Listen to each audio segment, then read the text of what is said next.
बिस्मिल्लाहिर्रहमानिर्रहीम। अल्लाह ताला के पाक बरकत नाम से शुरू करते हैं जी। आज हम आए हैं यहाँ पे पिंडी घेब में और यहाँ लंगड़ियाल गांव में। आज हम इस नए साल का जो आगाज़ कर रहे हैं वो 2024 का जो पहला प्रोग्राम है वो फील्ड से हमने कहा इस दफ़ा किया जाए, हम और हमारी ज़राअत का, जिसमें कि किसानों ख़ास तौर पे जो सबसे पसमाना तबका इस टाइम बना हुआ है, जिसमें कि हमको पहले भी बात कर चुके हैं कि यूरिया और खादों के मसाइल हैं, इसके साथ साथ पानी के मसाइल हैं, एनर्जी के मसाइल हैं, डीज़ल, कोई नाम लें, हर मसला का जो आंसर ना वो सबसे ज़्यादा जो जिसने किसी शोबे को अगर उसकी जान ली हुई है तो वो ज़राअत है। तो हमने कहा जी हम इस सिलसिले में एक ऐसी कामयाब मिसाल से आगाज़ करते हैं इस साल का, जिसमें कि बात करेंगे हम हमारे साथ यहाँ पे आपका पूरा नाम जी तारुफ भी करवाएं। और हाजी अब्दुल कयूम साहब हैं पिंडी घेब से। और पिंडी घेब में आपको मेरे बैकग्राउंड में अगर आप देखें तो पीछे सी पैक नज़र आ रहा है, जिसे सी पैक कहते हैं। यहाँ ये डी खान हकला रोड है पीछे, बिल्कुल उसको जो कहते हैं ना हार्ट में या दिल में उसके, यहाँ पे इनकी है। ये एक बारानी इलाका है। बारानी इलाके में इन्होंने एक मिसाल कायम की है। इनके साथ ही इनका ये यहाँ पे डेरे पे हम आए हुए हैं और इस डेरे पे इन्होंने माशाल्लाह जानवर भी रखे हैं। इन्होंने हमसे बीज भी लिया, ये मशीनरी भी इस्तेमाल कर रहे हैं। इसके अलावा और पानी नहीं था यहाँ पे पीछे ये कस्सा गुज़रता है यहाँ से, वहाँ से इन्होंने पानी का भी बंदोबस्त किया है। तो एक वो मिसाल है ये इस पूरे इलाके के लिए। तो ऐसे जो हमारे कामयाब काश्तकार हैं, कामयाब ज़मींदार हैं, किसान भाई हैं, उनकी जो सोच है उसके मुतालिक हमने कहा कि ये इस साल का आगाज़ करेंगे। ये साल ज़राअत का साल होना चाहिए और इस सिलसिले में इनसे आज हम बात भी करते हैं और इस सिलसिले में प्रोग्राम का आगाज़ करते हैं जी। बहुत शुक्रिया हाजी कयूम साहब आपका, बहुत यहाँ पे आज मज़ा आया हमें। हमने बड़ा देखा आपने यहाँ पे बहुत अच्छी आपने यहाँ पे फसल भी ली है, अभी मेरे ख्याल से मूँगफली उतारी है। तो थोड़ा सा अगर हमें अपने रकबे के मुतालिक बता दें, थोड़ा सा ये बता दें कि आपकी क्या आपने किस कौन सी अजनास की कौन सी जो फसलों की पैदावार ली है और टोटल रकबा कितना है आपका? हमारा जी देखें टोटल रकबा हमारा तकरीबन 20-22 एकड़ है और हम भाइयों का तकरीबन हम 4-5 भाई हैं, सबका इतना ही रकबा है। तकरीबन हमने जो पानी पे रकबा रखा हुआ है, ये पानी हमने ये जो कुदरती एक हमारा नाला गुजर रहा है जिसमें चश्मे हैं, हमने उनसे पानी ले करके 12-15 कनाल पे हमने जानवरों के लिए चारा लगाया हुआ है। उस चारे में ये किसान दोस्त जो अपना दुकान है इससे हमने बीज लाए हैं, वो हमने काश्त किया और माशाल्लाह बहुत कामयाब है। और दूसरा हमने जो फसल की बात कर रहे हैं, ये हमने मूंगफला काश्त किया था तकरीबन 150-160 कनाल पे। तो वो हमें बीज अच्छा न मिलने की वजह से उसका जो रिज़ल्ट आया है वो इतना अच्छा नहीं आया। बाकी जो गंदम और सरसों वगैरह जो हमने लगाई है वो इनकी एक नुमाइंदा है आदिल मुमताज़, उनकी किसान दुकान से हमने वो बीज ख़रीदा जिसमें गंदम और सरसों का बीज जो है हमने लिया। बहुत अच्छा उसका रिज़ल्ट है। सारे भाइयों से मेरी यही गुजारिश है कि ये बीज इस्तेमाल करें। ये बीज बरानी इलाके के लिए बहुत कामयाब है। अभी तक हमारे इलाके में बारिश तो नहीं हुई, लेकिन ये विज़िट किया है सब, वो बहुत सारे नुमाइंदे, बहुत सारे ज़मींदार इकट्ठे हुए हैं, सब ने ये रिज़ल्ट देख के परेशान हुए हैं कि वाकई बारिश ना होने की वजह से इतना अच्छा रिज़ल्ट है। तो बड़ी खुशी की बात है। हमारा जो रकबा है ये बरानी है और सही उस तरह का लेज़र लेवल नहीं है। हम कोशिश कर रहे हैं कि इसको लेज़र लेवल किया जाए और उसके बाद हमने एक महकमा वाटर लेवल वालों से एक हमने मंजूरी ली है। हमारी एक एप्लीकेशन उनके पास एक चल रही थी, तो वो उन्होंने हमें एक पैकेज दिया है जिसमें हमने 8 लाख रुपया खुद 25-30% हमने दिया और बाकी गवर्नमेंट अपनी तरफ से वो एक स्कीम उन्होंने दी है जो कि इस महीने के आखिर में इंशाल्लाह काम शुरू हो जाएगा। तो वो 32 कनाल रकबा हमें हायर करके देंगे पानी के ऊपर, जिसमें वो सोलर सिस्टम का 5 kV सिस्टम लगाएंगे और उसके बाद हमें वो सोलर सिस्टम की वो मोटरें भी देंगे और टैंक भी बना के देंगे। और उसके बाद इंशाल्लाह ये बहुत अच्छा रिज़ल्ट आएगा। हम सब ज़मींदारों से, सब भाइयों से यही गुजारिश करेंगे कि इससे इन चीज़ों पे अमल करें। इन चीज़ों के ऊपर अगर कोई बात पूछनी हो तो मेरे डेरे पे आ जाए। ये किसान दोस्त जो दुकान है इसके ऊपर आके व्हाट्सएप पे बात कर लें। उसका नंबर जो है व्हाट्सएप पे मौजूद है, वो तकरीबन किसान भाइयों से अटैच है, आदिल मुमताज़। तो ये मसले मसाइल थे जो हमने इन सब के लिए आपने सारे दोस्तों को मशवरा दिया है कि ये अपनी ज़िम्मेदारी को पाकिस्तान के अंदर जो बरानी रकबे हैं इनको अगर अपग्रेड करना है, तरक्की देनी है, तो ये सारी चीज़ें इसके ऊपर अमल करें तो इंशाअल्लाह किसान खुशहाल होगा तो पाकिस्तान भी खुशहाल होगा इंशाअल्लाह जी, इंशाअल्लाह। मेरे ख्याल से ये हाजी अब्दुल क़य्यूम साहब की जो मिसाल है ये सब के लिए है। इन्होंने यहाँ पे देखें कि गवर्नमेंट का भी इन्होंने जो स्कीम थी उससे फ़ायदा उठाया है, और गवर्नमेंट की स्कीम में कोई मुश्किलात आपको आई हों या कोई मुश्किल नहीं आई, कोई रिश्वत तो नहीं है, कोई किसी किस्म की कोई प्रॉब्लम नहीं है। इतने अच्छे नुमाइंदे हैं ये इस महकमे के, जिन्होंने 2-3 विज़िट कर चुके हैं, और हमारा जो 8.5 लाख रुपया हमसे बीजान बैंक से जमा करवाया महकमे में, तो वो ये सारा सामान आएगा तो पहले सामान हमें चेक कराएंगे। सारा इम्पोर्टेड सामान इस्तेमाल करते हैं। ये स्कीम ढोकदेड़े में लग चुकी है, मैंने विज़िट किया है और उसमें कोई प्रॉब्लम नहीं आई, और इंशाल्लाह ये हम 100% मुतमईन हैं। बिल्कुल, तो ये एक इम्तिज़ाज है जी कि इनकी ख़ुद की मेहनत प्लस गवर्नमेंट की स्कीम थी उसका फ़ायदा कैसे उठाया है इन्होंने, ये एक जीती जागती मिसाल है और हमने ये देखा है अभी।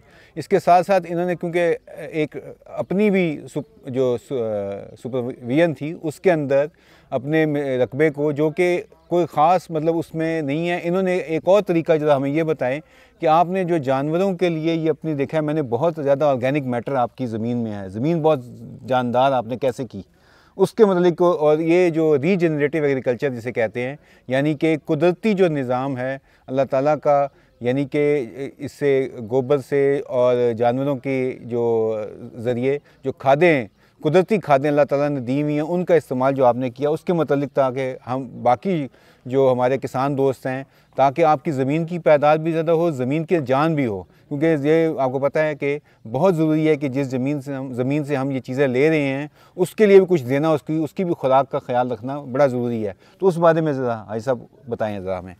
देखिए जी, ये जो गोबर का मामला है, ये हमने भेड़ और बकरियां भी रखी थी और ये जानवर भी हैं, ये सब मिला के हम इसको इकट्ठा करके पानी लगा देते हैं ताकि ये सही अच्छे तरीके से गल जाए। तो ये गलने के बाद जो है हम इसको फिर फी एकड़ में तकरीबन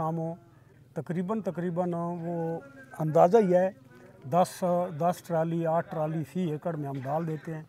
तो हमें ये चीज़ जो है, ये जो दूसरी खादें हैं वो इस्तेमाल दूसरी फसलों के लिए तो करनी पड़ती हैं, लेकिन ये चारे के लिए इस्तेमाल की ज़रूरत नहीं रहती। वो इस मिक़दार में डाल देते हैं ताकि ये हमारे जानवर जो है ना, ये चारा आम हो और खुशहाल हो। तो उस हिसाब से हम जो है ना वो गोबर तैयार करके तो अपने रकबे में डाल देते हैं, उसको पानी लगा के उसको सही तरीके से ऊपर से ढाँक देते हैं ताकि वो गल जाए, और फिर उसको जो है एक खड्डा लगा के उसको उसके बीच में डालते रहते हैं, फिर उसको पानी लगा देते हैं डीजल मोटर से, फिर उसको ज़मीन में जो है ना ट्रालियों के हिसाब से ट्रैक्टर लगा के उसको वो फेंक देते हैं। तो ये एक देसी तरीका है जो हम इस्तेमाल करते हैं। ये जो पानी वाला रकबा है इसमें हम डालते हैं तो हमें फिर ये दूसरी खादें डालने की ज़रूरत नहीं पड़ती। और ये चारा, ये पीछे बैक साइड में ये बेर का दरख्त है, इसके पीछे लगा हुआ, हमने जब से ये काश्त किया अभी तक इसको पानी नहीं लगा। ये कुदरती, ये आप देख सकते हैं कि ये कितना अच्छा लगा हुआ है। बिल्कुल भाई साहब, बहुत ज़बरदस्त आपका ये है। अच्छा, एक चीज़ जो हम देख रहे हैं, आज हमारी टीम भी आई और देखा, उन्होंने विज़िट भी किया, और आपके पास माशाल्लाह ट्रैक्टर भी है, लेकिन इसके अलावा कुछ और मशीनरी जैसे लेज़र लेवलर, जैसे हमने देखा कि फसल में खादों का इस्तेमाल भी बहुत ज़बरदस्त है, बीज भी बड़ा अच्छा निकला, लेकिन कुछ हमने देखा है कि लेज़र लेवलर की शायद ज़रूरत है, लेवल ज़मीन नहीं है, ऊंच नीच थोड़ी सी थी। तो इस किस्म की मशीनरी के बारे में अगर मज़ीद गवर्नमेंट की स्कीमें आपको मिलें, या हम किसान मददगार के प्लेटफॉर्म से और किसान दुकान के प्लेटफॉर्म से वो भी आपके साथ मिल के शुरू करना चाह रहे हैं, ताकि जो इस इतनी ज़बरदस्त ज़मीन है, मिट्टी है, उसका भरपूर जो उसका फ़ायदा है, वो मेरे ख्याल से अभी थोड़ी सी गुंजाइश है इसमें, जिसमें लिया जा सकता है। उस बारे में आपकी क्या प्लानिंग है और क्या सोच रहे हैं उस बारे में?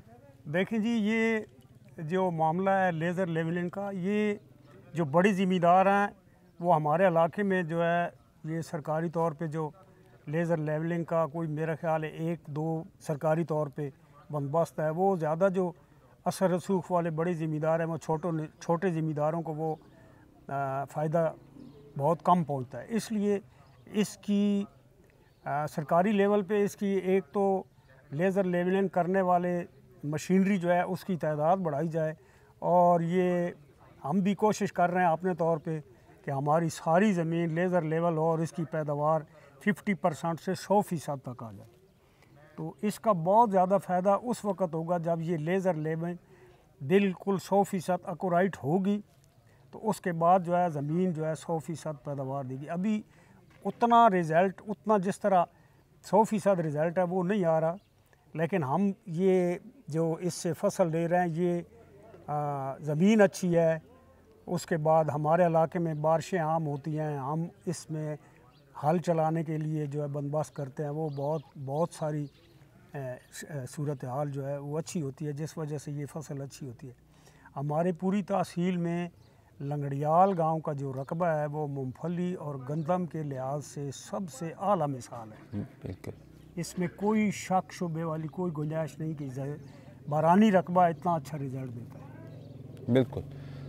एक और मेरे ख्याल से जो अहम जुज़ है किसी भी किसान का वो है लाइव स्टॉक, और इन्होंने बड़ी अच्छी नस्ल की जो हैं वो जानवर रखे हुए हैं। इसमें गाय है, हमने देखी है यहाँ पे F2 भी है, इसके अलावा देसी नस्ल की भी गाय हैं जो आप बिल्कुल वो है इसमें।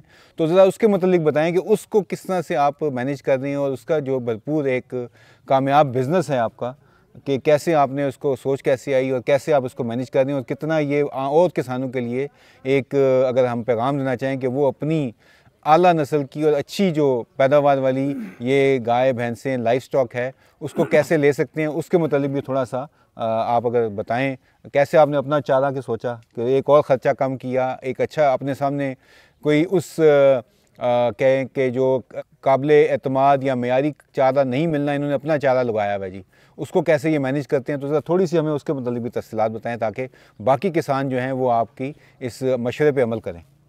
देखिए जी, ये जो जानवरों का मामला है ये ऐसा मामला है कि ये जानवर जो हैं ये बहुत आला नस्ल के, हमारे जो सकाफ़त है, हमारा जो कल्चर है उसमें ये जानवर हमारे इलाके की बहुत बड़ी पहचान है। ये हम स्पेशली तौर पे गाय रखी हुई है, जो हम जो है ना ये इसकी नस्ल के लिए बाकायदा बच्चा इस्तेमाल करते हैं। हमने कभी ये टीका इस्तेमाल नहीं किया।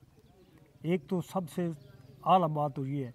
दूसरी बात ये है कि ये नस्ल ये फ़तेह जंग तहसील कोट फ़तेह खान, तहसील पिंडी घेब और तहसील जंड, इस एरिए के अलावा दूसरे इलाकों में बहुत कम है। हम दूसरे ज़िम्मेदारों को भी ये बावर कराना चाहते हैं कि इस नस्ल के जानवर रखें। एक तो इनकी ख़रीदो फ़रोख्त जो है बहुत ही अच्छी है, दूसरा ये बहुत फ़ायदेमंद जानवर हैं।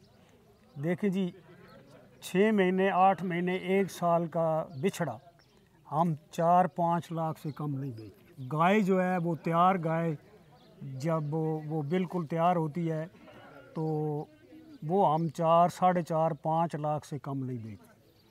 तो ये दूसरा जो लाइफ स्टॉक का मामला है, दूध देने वाले जानवर हैं, ये भी हमने रखे हुए हैं। वो दूध देने वाले जानवर हमारे इलाके में जर्सी नस्ल कामयाब है।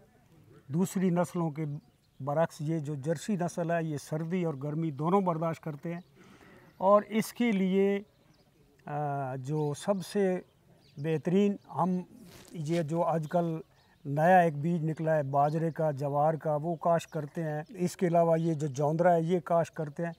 तो हम उस पे ये जो सरसों काश्त करते हैं उसका तेल निकाल के और उसकी जो खाल होती है वो भी ज़्यादा कोशिश करते हैं कि इसको जो वलैती वंडा है वो गर्म होता है, वो एक तो दूध कम देती है, दूसरा जो है वंडे से उसको जब उसको नया करा जाए, बीज वगैरह रखा जाए तो वो बार बार वापस आ जाती है, फिर गर्म होती है, फिर उसको बीज लगाते हैं।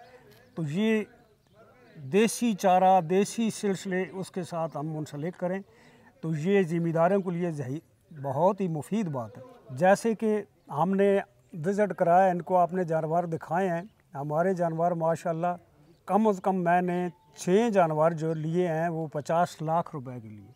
यही सब ज़िम्मेदारों को मशवरा है कि देसी नस्ल के जानवर, इस नस्ल के घेबी नस्ल के जानवर जो हैं ये रखें, इसमें ज़्यादा फ़ायदा है। बनिस्बत बच्चा हो तो फिर भी बहुत फ़ायदा है, और बच्ची हो तो वो तो नस्ल बढ़ती है बहुत। तो इसलिए सब भाइयों से यही गुजारिश है कि इसके ऊपर अमल करें और अपने इलाके को, अपने सिस्टम को बेहतर करने के लिए इन जानवरों के ऊपर कोशिश करें, रिसर्च करें। ठीक है। नहीं जी, मेरे ख्याल से अगली दफ़ा जब हम आएंगे तो इंशाल्लाह यहाँ पे ड्रिप इरिगेशन या स्प्रिंकलर और मशीनरी भी होगी। हमने देखा कि पानी ज़्यादा यहाँ पे तरीके के साथ, एक तो आपको पंपिंग स्टेशन भी आपका लग रहा है यहाँ पे। जी। उसके अलावा ये है कि मज़ीद जो अच्छा बीज है, अब अगली जो पैदावार है उसमें मूँगफली का, जैसे हमने कहा मूँगफली का जो अच्छा बीज चाहिए वो भी आपको यहाँ पे दस्तयाब होगा। तो इस तमाम सिलसिला जो शुरू किया है इसको अब हम इंशाल्लाह जारी रखेंगे, और मज़ीद किसानों को जो उनसे है वो आपकी जो तजर्बा है, आपने जो एक ये बाकियों के लिए एक मॉडल फार्म बनाया है, इससे मज़ीद फ़ायदा लेंगे। तो इसके साथ मज़ीद आइंदा दिनों में ऐसे कामयाब किसानों के साथ हमारा रब्ता रहेगा। अगर आप प्रोग्राम में शामिल होना चाहते हैं, हमारे यूट्यूब, फेसबुक, इसके अलावा सोशल मीडिया, व्हाट्सएप, इस तमाम के लिए किसान मददगार के चैनल्स में शामिल हो जाएं। इसको लाइक कर लें, फॉलो करें हमारे प्लेटफॉर्म को। और अगर आपके कोई सवालात हैं, आप चाहते हैं कि हाजी अब्दुल क़य्यूम साहब से भी कोई सवाल पूछना चाहते हैं, तो आप हमें भेजें ताकि हम उनसे आपकी दोबारा ये सिलसिला हम कायम रखेंगे। और इस किस्म की मालूमात जो है वो तमाम लोगों के लिए जो कामयाब किसान हैं उनकी तरफ से जो पैगामात हैं वो भी नशर किए जाएंगे। तो इस हफ़्ते के लिए इजाज़त दीजिएगा। बहुत शुक्रिया। अस्सलाम वालेकुम। Thank you.